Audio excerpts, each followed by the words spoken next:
Shabbat Shalom, muito obrigado, irmão Josias, por fazer a introdução do nosso Shabbat. Estamos realmente preocupados com a nossa situação, com o que está acontecendo no nosso país, no nosso mundo. Mas nós sabíamos que isso são os princípios das dores, não é? Mas aqueles que estão sob a cobertura do Eterno, esses vão permanecer seguros. Nós vamos estudar hoje a Parashá Bereshit, a número 1, Gênesis. E antes de começarmos, eu gostaria de fazer uma oração. Nós vamos ouvir uma canção com a Esther e em seguida, sem delongas, vamos fazer um resumo da Parashá, porque eu sei que é complicado todos nós ficarmos muito tempo diante do celular, mas é a única alternativa que nós temos no momento. Então eu gostaria que você, onde estivesse, colocasse seu pensamento no Criador. Senhor nosso Deus Todo-Poderoso, em nome de Yeshua, Pai, nós damos continuidade ao nosso culto de adoração a Ti. Venha derramar o Teu Santo Espírito sobre todos nós, que a Parashá de hoje possa nos instruir, nos guiar nos caminhos da verdade. Entra com providência, Senhor, em nome de Yeshua.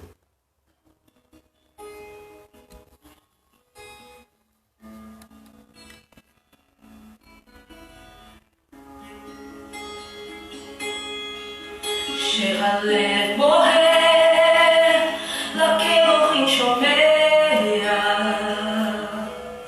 הכאב עולה מתוך הנשמה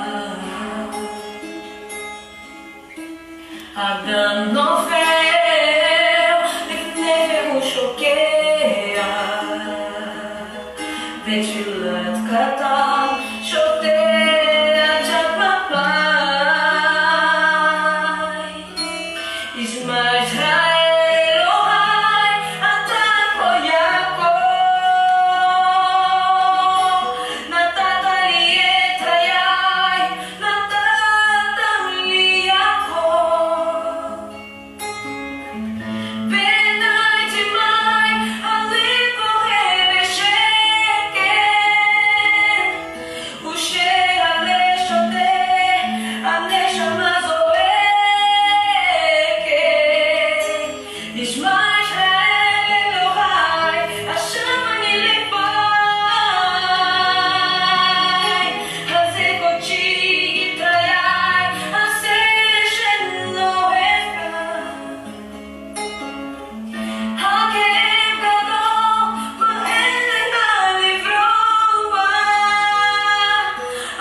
אדם נופל לפני שהוא שוקע בתפילת ענה פותח דממי תשמע ישראל אלוהי אתה כה יעקב נתת לי את חיי נתת לי יעקב בעיניי תימי הלב בוהה בשקט ושקט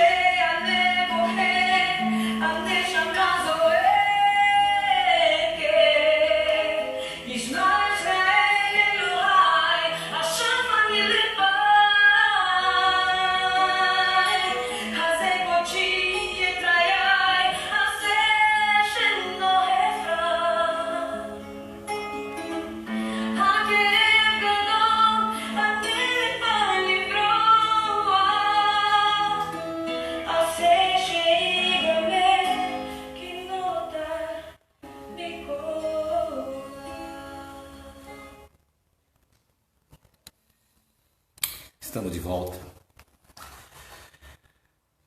Essa semana nós iniciamos mais um ano bíblico. Êxodo capítulo 12, versículo 2, nos diz assim: e esse vos será o primeiro dos anos. E nós vemos então o início de um novo ano. E tudo se faz novo. Infelizmente, esta geração, nesse momento que estamos vivendo, uma pandemia tem tomado conta do nosso planeta. Milhares de pessoas já perderam suas vidas. Outras provavelmente perderão. Por isso que é o momento de todos nós buscarmos o refúgio em Jeová dos Exércitos, no Deus Todo-Poderoso. Mas o nosso Deus, Ele não nos deixou órfãos. Ele já tinha, através de Yeshua, o Messias, previsto tudo isso que iria acontecer. Mas Ele diz que isso é apenas o princípio das dores, o começo. E a palavra princípio, por sinal, é a palavra-chave da nossa paraxá de hoje.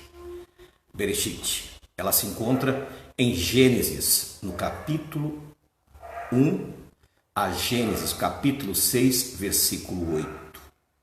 Naturalmente, nós não vamos conseguir passar toda ela, por alguns motivos.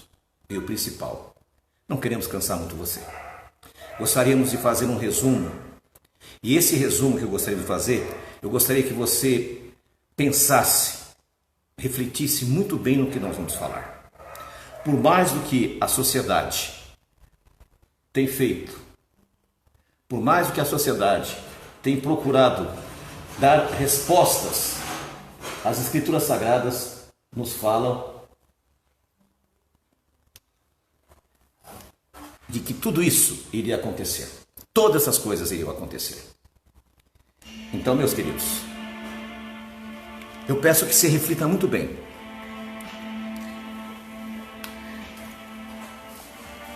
O criacionismo bíblico é uma ciência. No mundo nós temos dezenas e dezenas de cientistas que defendem e comprovam o criacionismo bíblico. O seu oponente feroz, que é reconhecido pela maioria da ciência, é a teoria da evolução. Como nós sabemos, a palavra teoria não significa conclusiva, não é conclusivo, não é uma prova que realmente seja verdade. Há indícios, mas não há provas. Por isso que é teoria. A Bíblia nos fala: no princípio criou Elohim os céus e a terra. Porém, a terra, era sem forma e vazia. E havia trevas sobre a terra. E aí começa a discorrer a criação. O Deus bendito separa a escuridão do dia. Separa as águas da porção seca. E aí existe o processo de criação. Nossa mente humana não consegue conceber. Poucos instantes antes não havia nada. E você sabe o que é o nada?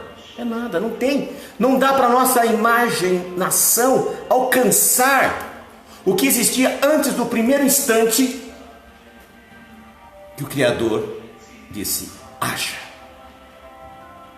A diferença está na palavra haja e ouve. O marco zero, ninguém sabe o que acontece do marco zero para trás. A Bíblia nos relata do marco zero para frente. E nós vemos que o Criador começa a sua criação. E ele diz, e ele viu, e era muito bom. Ele mesmo achou muito bom o que estava fazendo. Mas o que nos chama a atenção, nesse sentido, irmãos, o que mais nos chama a atenção foi que no sexto dia, do pó da terra, não foi da lama, foi do pó da terra, ele fez o homem. Esse homem nasceu dotado de uma sabedoria espetacular. Ele conseguiu dar nome a toda a criação do Eterno. Só de observar, olhar, ele deu um nome. E chegou um momento que ele percebeu que estava só. O Eterno fez com que ele percebesse a necessidade de ter alguém com ele. E foi tirado dentro dele a mulher. Quando ele viu a mulher, ele ficou fascinado. E a Bíblia nos diz que ao terminar o sexto dia, entrou a coroação da criação. O sétimo dia. E o interessante, irmãos, que toda a sua criação, a Bíblia diz que Deus achou muito bom. Mas o sétimo dia, ele disse: abençoou e santificou o sábado. Aí eu faço uma pergunta a você: qual o propósito do Eterno e Jeová dos Exércitos? Abençoar e santificar um dia da semana. Toda a criação está pronta. O universo, com as suas estrelas, seus planetas, suas galáxias, tudo está pronto. É um esplendor. A terra, maravilhosa. Os mares povoados, os céus com as aves, a terra, suas florestas, seus animais, o homem e a mulher. E em tudo isso, Deus santificou um dia. Até o capítulo 2, no comecinho, Deus se apresenta como Deus se apresenta como Deus. Ele não se apresenta com o seu nome. Não se apresenta. Ao contrário, ele se apresenta como Deus. Aí o que nós vemos, irmãos? Na sequência da sua criação, ele coloca aquele casal num lugar maravilhoso. A terra já é linda, a terra é esplendorosa, mas ele coloca aquele casal num jardim chamado Éden. Dá para imaginar as imagens que nós vemos. Quem conhece alguns países do mundo, tem países que têm paisagens lindas, maravilhosas. O nosso país, por exemplo, na Europa também, em todo lugar. Todavia, o jardim do Éden era um esplendor. E o casal é colocado lá. E o Eterno diz: tudo que tem aqui, vocês podem comer, se deliciar, tudo de vocês. Mas no meio desse jardim tem uma árvore, a árvore do conhecimento, da ciência, do bem e do mal. Essas vocês não devem tocar. O dia que vocês tocarem, certamente morrerás. Para nossa mente humana, às vezes é difícil conceber tal fato. Às vezes é complexo. Então nós vemos agora duas situações. O casal agora está no jardim, num lugar específico. A partir de agora, do capítulo 2, Elohim se apresenta com seu nome, Yehová Elohim. E nós sabemos da história da queda. A primeira coisa que acontece quando o casal quebra o mandamento, eles perceberam que estavam sem roupa, estavam nus. E rapidamente, envergonhados, eles correm e pegam folhas de figueira para se cobrir. Agora quero fazer um parênteses. O que aconteceu para que eles percebessem que estavam nus? O interessante, irmãos, presta atenção, você aí que gosta do idioma hebraico. A mesma palavra para pele é a mesma palavra para luz. A diferença é que uma vai o Aleph, a outra vai o Ain. Quando eles transgrediram, eles comeram do fruto proibido, a luz que irradiava sobre eles, eles eram portadores de luz, eles eram seres de luz. Aquela luz desapareceu. E eles correram para pegar folhas de figueira. Foi na viração do dia que Jeová veio visitá-los. E perguntou: onde vocês estão? E eles: nós estamos com medo, estamos escondidos. Por quê? Porque nós estamos nus. Aí o Senhor perguntou: mas quem falou para vocês que estão nus? Aí um enredo você já conhece, não vamos entrar nesse detalhe. E a Bíblia diz que o Senhor fez pele para eles. Aquela história que Jeová foi lá, matou um cordeiro, pegou a pele. Vamos dar uma olhadinha nessa situação. Não existe isso na Bíblia. A Bíblia diz que o Senhor colocou pele neles. Isto, pele, foi colocado nele. Porque antes eles eram revestidos de glória, como seres angelicais. Agora eles estavam sem essa glória. E foi colocada a pele. Agora lembrando da figueira. A figueira. O que acontece com uma folha de figueira?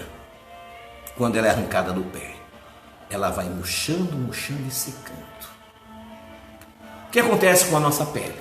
Com o passar dos anos, vai murchando, vai secando, e o envelhecimento vai tomando. Né? Você se lembra que Yeshua um dia estava caminhando e sentiu fome, e ele viu uma figueira, e ele foi lá para pegar um fruto. Quando chegou lá para pegar o fruto, não tinha fruto, mas também não era a época do fruto. Mesmo assim ele amaldiçoou a figueira. No dia seguinte, quando os discípulos passaram, a figueira estava seca. Isso é profético, irmãos. Israel representa a figueira. Em um outro estudo nós vamos falar sobre isso, mas vamos voltar. Agora o casal, eles recebem esta pele. O homem, do suor do rosto, iria ter que trazer o alimento. A mulher multiplicaria as dores do parto. E eis que eles agora têm que sair daquele lugar maravilhoso. Lá fora, eles começam a crescer a família. O que é? Caim, depois Abel. E a Bíblia fala que o primeiro a tomar um posicionamento de levar uma oferta foi Caim. Você sabia disso? Exatamente. Caim, a Bíblia diz que ele, depois de passar os dias, provavelmente da colheita, depois de ele recolher todos os alimentos que ele produzia, ele levou a sua oferta. Abel quando nasceu o seu primeiro cordeirinho. Ele levou o cordeiro e a gordura também. E Jeová aceitou a oferta de Abel, mas não a de Caim. Qual o motivo? O motivo está na palavra. O primeiro, o primogênito. Abel colocou Jeová como o primeiro na sua vida. Caim como uma responsabilidade que ele tinha que levar. Ele tinha sido ensinado pelos seus pais que ele deveria levar a oferta ao Senhor. Ele não deixou de levar, mas ele não levou na época certa. Então nós vemos aqui dois aspectos importantes no começo dessa paraxá.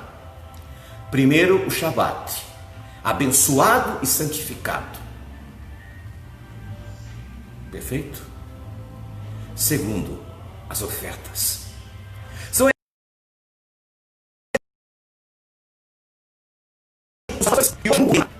quando você abre as redes sociais, o que tem pessoas falando das ofertas, que você não deve dar ofertas, que você não deve levar o seu dízimo. Outras pessoas dizendo que essa história de sábado, isso aí a lei foi abolida. Nós estamos na graça, nós não precisamos de nada disso. Percebe, irmãos? Que Moisés viria depois de muitos séculos na frente, quando o Senhor iria dar a ele a Torá, as tábuas da lei. Mas lá no Éden, na primeira família, já estava dentro deles a obediência. Infelizmente, nós sabemos que Caim tomou um caminho errado. Ao invés de se corrigir, ele fez o quê? Ele matou seu irmão. E você? Tem se corrigido? Ou prefere matar os seus irmãos com o seu ponto de vista, com a sua visão teológica? Você já parou para pensar que você tem destruído vidas, ensinando mentiras? Esta paraxá, ela nos chama a atenção para muitos aspectos. Primeiro, nós precisamos aprender a ler a Bíblia. Hoje existe dentro dos religiosos, dentro dos cristãos, pessoas que dizem que Gênesis 1 e 2 é um mito, é uma fantasia, é uma ilusão. Cuidado, meu querido. Se você acreditar nisso, você vai ter que acreditar que Apocalipse 21 e Apocalipse 22 também é. Porque Gênesis 1 fala da criação do mundo. Gênesis 2 fala da árvore da vida. Apocalipse 21 fala da nova terra. Apocalipse 22 fala da árvore da vida. Se Gênesis 1 e 2 é uma lenda, Apocalipse 21 e 22 também é. E se isso for verdade, nós encerramos por aqui, porque nós estamos perdendo o nosso tempo. Claro que não é, meus irmãos. É tempo de restauração, mas uma restauração escritural. Nós temos que voltar para as Escrituras e aprender a ler a Bíblia. Quando terminar essa live, vá lá e leia o capítulo 1 e 2, só esse. E você vai ver que a maioria das coisas que falaram para você não está escrito lá. Não houve sacrifício nenhum. Não houve cordeiro nenhum que foi morto. Lá no Éden, a pele que o Criador colocou foi essa pele aqui, ó. Essa aqui, querido. Porque eles perderam a glória, a luz. E Yeshua, quando veio, disse: eu sou a luz do mundo. João 1:1. No princípio, Gênesis, era o verbo. O verbo estava com Elohim. E o verbo era Elohim. Você percebe a ligação? A Bíblia é extraordinária quando você começa a ler com sabedoria. Quando você tira os achismos e coloca a realidade ali dentro. Eu tenho ensinado às pessoas que têm conversado com a gente que ele tem que fazer uma teologia reversa. Existe a engenharia reversa, né? A maioria de vocês sabe o que é. A teologia reversa é você tirar tudo que te ensinaram e começar de novo.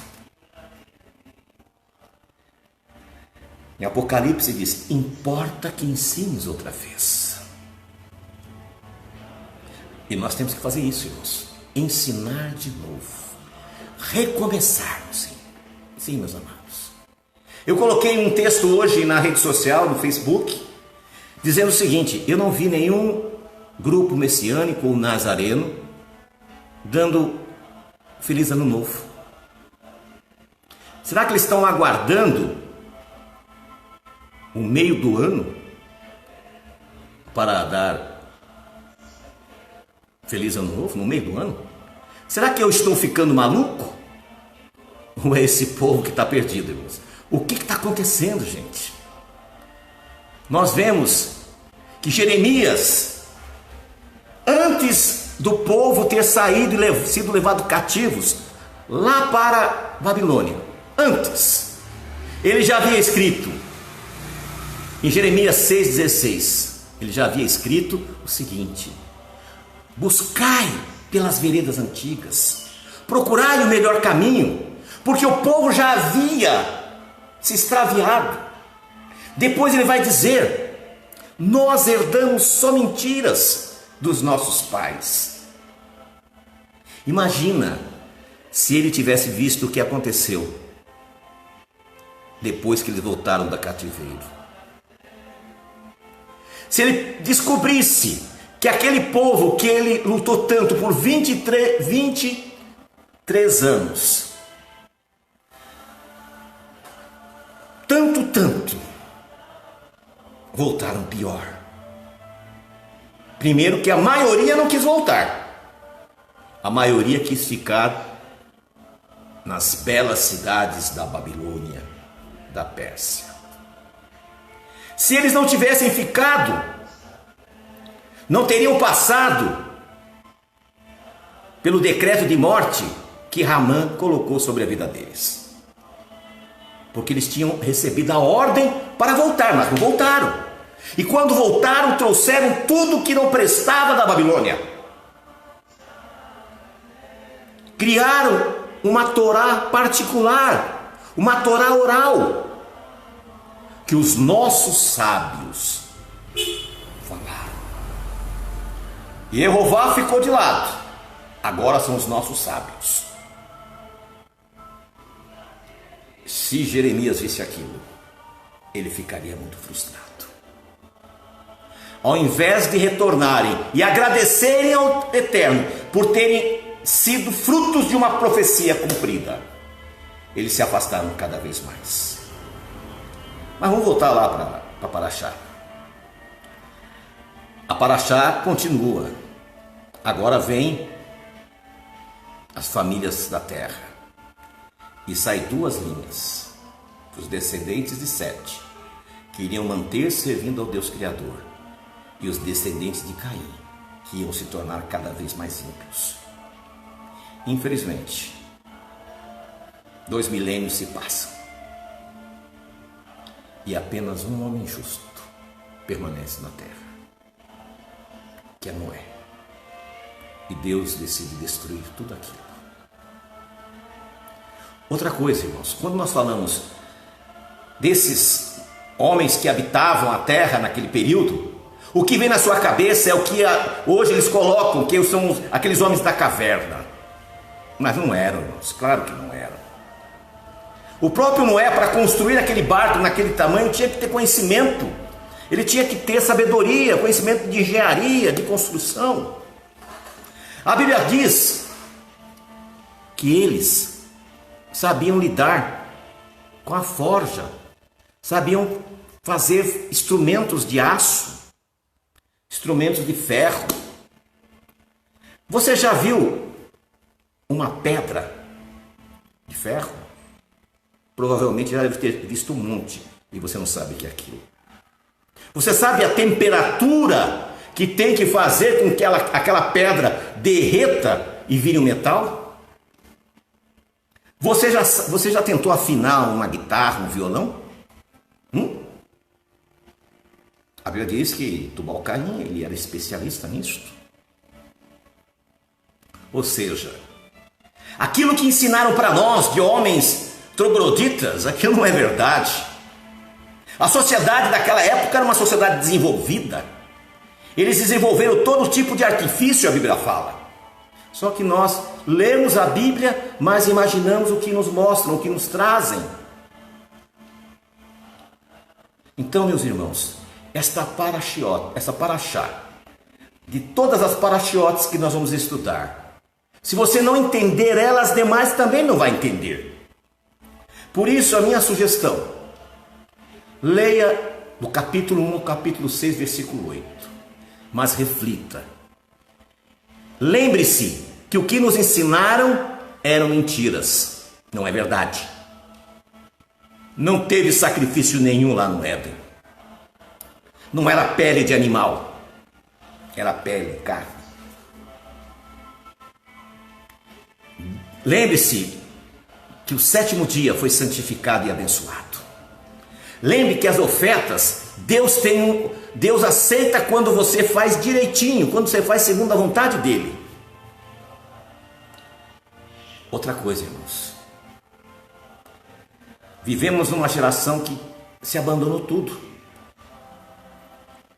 Como falei no comecinho, agora mesmo, nós tivemos o ano novo agora. Eu apenas vi meia dúzia de roxins, desejando felicidades, feliz ano novo, né? A nossa congregação, o Gilney, Roche Hélio, Roche Bruno e os nossos irmãos. Cadê os youtubers, homens famosos, milhares e milhares de seguidores? Não deram uma palavra. E alguns ainda tentam justificar. Não, mas nós temos 2 anos novos. Um é o que Deus determinou, que não interessa. Nós preferimos no meio do ano. Você sabe o que aconteceu no meio do ano? Lá na Babilônia? Era celebrado uma festa para um demônio chamado Marduk. Ele havia vencido uma demônia, não sei se fala demônia, um demônio feminino, das águas. E era celebrado nesse dia que eles celebram o Rosh Hashanah, a festa Marduk. Que coisa estranha! O povo de Deus, em vez de celebrar o que Jeová ordena, que seja no primeiro mês, no mês de Abib, vai celebrar no meio do ano, começo do ano. Então nós temos que voltar às veredas antigas, meus irmãos. Em Êxodo 12, versículo 2, diz assim: esse vos será o primeiro dos meses. E outra coisa, é tão sério, que não é quando eu quero, mas é quando é determinado. Primeiro tem que surgir a lua nova. O primeiro raio da lua nova, não é a lua oculta não. Eu tenho visto pessoas, seguidores da lua oculta, não é isso não. Tem que aparecer o raio, porque os antigos não tinham como visualizar e determinar que era a lua nova, porque ela leva até 3 dias para aparecer. Quando apareceu o primeiro aro, com cerca de 2,6% de claridade, aí é decretado lua nova. Além da lua nova, tem que ter a cevada selvagem no estado de Abib, estado de maturação, tem que estar madura. Então nós temos o surgimento da lua e a cevada, e não o calendário de bolso que diz quando é. Deus se preocupou com isso também. Por isso que nós chamamos a atenção de vocês. Voltem para as coisas sagradas. E para finalizar, eu gostaria de fazer apenas algumas colocações. Joel capítulo 2, versículo 32.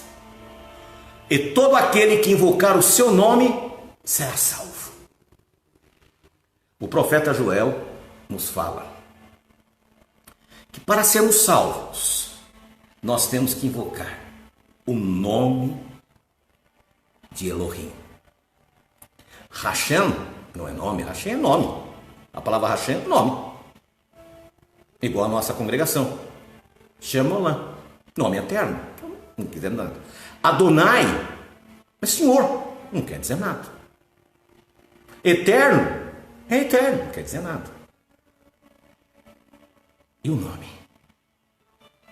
Se eu não consigo invocar, se eu não sei o nome do meu Deus, a quem eu estou servindo? Joel 2,32. E todo aquele que invocar o seu nome será salvo. Jeremias 11, versículo 9. Preste atenção. Destruamos a árvore com seu fruto, cortemo-lo da terra dos viventes, para que não haja mais memória do seu nome. O profeta Jeremias afirma também que o nome do Eterno seria tirado da terra dos viventes, para que não houvesse memória, para que ninguém pudesse invocar o seu nome. E Yeshua, se despedindo, diz o seguinte, Lucas 13:35. E em verdade vos digo, que não mais verei, até que venhais a dizer, bendito aquele que vem em nome de Jeová. Nós vivemos no tempo de restaurar o verdadeiro calendário bíblico, restaurar o nome do Criador e manter o verdadeiro nome do Messias Yeshua. Senão nós não vamos dizer, bendito é aquele que vem em nome de Jeová. Sim, meus queridos, nós não podemos parar no tempo. Até o século II, o nome de Jeová era pronunciado. O Império Romano proibiu, porque tirando o nome, tira a personalidade, deixa de existir. Os judeus, por sua vez, proibiram os seguidores do judaísmo de pronunciar o nome de Jeová. Só que a verdade um dia aparece.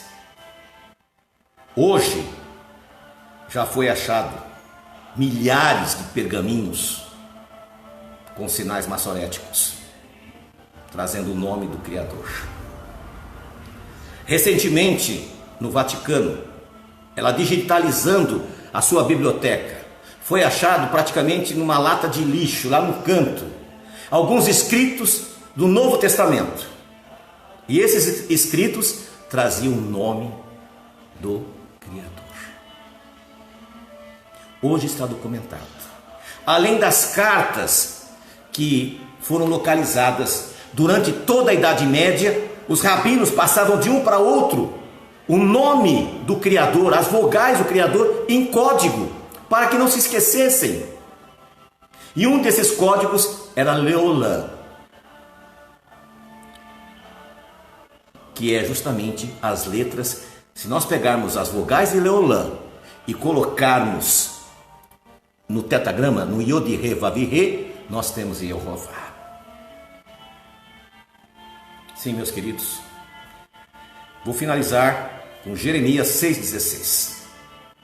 Assim diz Jeová: ponde-vos nos caminhos e vede e perguntai pelas veredas antigas, qual é o bom caminho, e andai por ele, e acharei descanso para as vossas almas.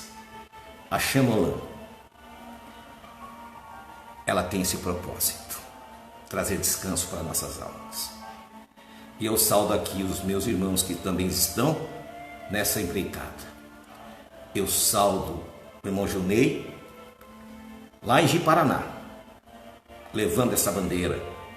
Roche Hélio, Roche Bruno e os demais que de repente nossa cabeça que esquece, que eu esqueço de tudo, mas está no coração. Que Deus abençoe a vida de vocês. Voltemos para o Senhor enquanto existe tempo, pois o Senhor tem que te abençoar e te guardar. Sim, meus irmãos, nós não podemos, em hipótese alguma, deixar de retornarmos às veredas antigas. Que eu possa, cada dia mais, servir ao Deus bendito. E eu gostaria agora que você recebesse a bênção. Que Jeová te abençoe e te guarde. Que Jeová faça resplandecer o seu rosto sobre ti e tenha misericórdia de ti. Que Jeová te dê a paz, te dê shalom. E porão o meu nome, Jeová, sobre os filhos de Israel, e eu os abençoarei.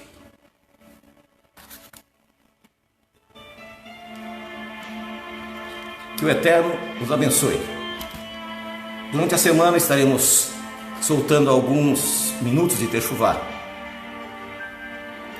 Esses dias nós estamos explicando sobre como proceder em Pêssah. Peço que ore pelo povo de Deus desta terra, desse país. Não deixe de orar, meus irmãos. Nuvens negras estão sobre nosso país. Satã tem tentado destruir uma obra que estava sendo construída aqui. A igreja tem sido perseguida. As congregações estão sendo perseguidas. Essa quarentena só tem um propósito: tirar você do convívio dos irmãos.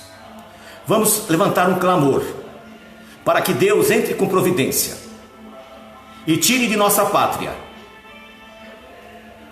esta praga, essa pandemia. E agora eu vou orar por você. Há poucos minutos atrás, o irmão Josias pediu que alguém colocasse os seus nomes. E alguns irmãos colocaram ali, né? Ana Caroline pediu pelos seus pais, por ela. Eu peço também pela vida dos nossos irmãos, de nossos amigos que estão internados, outros que estão em suas casas de quarentena, com suspeitas desta doença, dessa enfermidade. Eu peço também que orem pelo nosso presidente. Ele está sendo atacado violentamente pelas forças de oposição do mal, porque querem aproveitar para tomar um poder que foi dado a ele pelo Eterno. A Bíblia diz que quem levanta os governos é o próprio Deus. Então, se eles querem lutar contra ele, porque estão lutando contra o próprio Deus? Sou apolítico hoje, mas nós temos que seguir os princípios. E aqueles que defendem a nossa fé devem ter o nosso apoio. Agora eu vou orar com você. Pai, em nome de Yeshua, Senhor, eu agradeço pela oportunidade de celebrar junto com os meus irmãos esse culto, de podermos ter estudado esta paraxá. Abre as nossas mentes e os nossos corações, que possamos, Senhor, ter sabedoria para nesses dias de dificuldade, para nesses dias de luta, alcançarmos graça aos teus olhos. Derrama sobre nós o teu Ruach Kodesh. Não permita, Senhor, que esse isolamento nos separe de ti e nos separe do calor dos nossos irmãos, mas que isso possa fortalecer a nossa fé. Nós estamos ansiosos, Senhor, para nos encontrarmos novamente, para juntos adorarmos o teu nome.